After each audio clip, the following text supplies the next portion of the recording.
So across New South Wales we have 95.2% of people aged 16 and over have received their first dose of COVID vaccine and 93.8% have received 2 doses. For the 12 to 15-year-old age group, we're seeing that go up.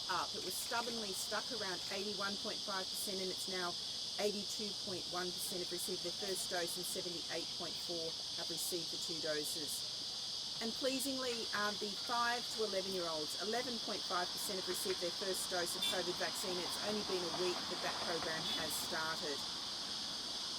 Sadly, New South Wales Health is reporting the deaths of 20 people with COVID today, 12 men and 8 women. 2 were aged in their 50s, 6 people were aged in their 70s, 7 people were aged in their 80s, 4 people were in their 90s and 1 person was 100 plus.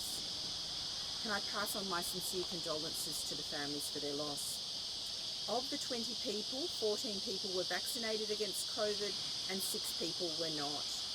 The 2 people in their 50s had serious underlying health conditions and 1 person was vaccinated and 1 was not vaccinated.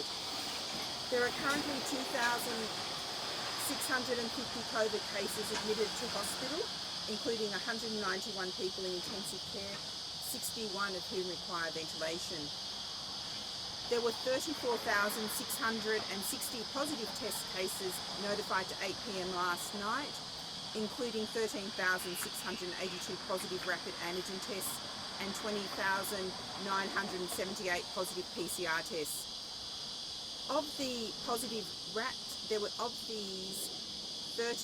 of the 13,682 positive rat tests, there were 11,204 of these positive tests were from the previous 7 days. So thank you for uploading that information, it's very appreciated.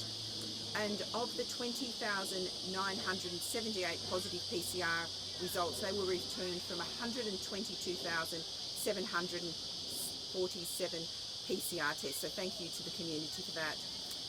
I'd just like to reinforce the benefits of vaccination. COVID vaccines are highly effective against COVID hospitalisation and deaths. If you are over 65 years, if you're immunocompromised, if you've got chronic heart, lung and liver and nervous system and brain conditions, you're at increased risk of severe disease. So it's even more critical for that age group that they get their booster. And some of that age group and those with those underlying conditions will also be due for a primary course, a 3rd dose in the primary course, and that occurs 2 weeks after your first 2 months after your first 2 doses. So please, it is critical we get those boosters into the most at risk in our community, but also please check with your GP whether you also need that 3rd dose, which can occur, as I said, 2 months later.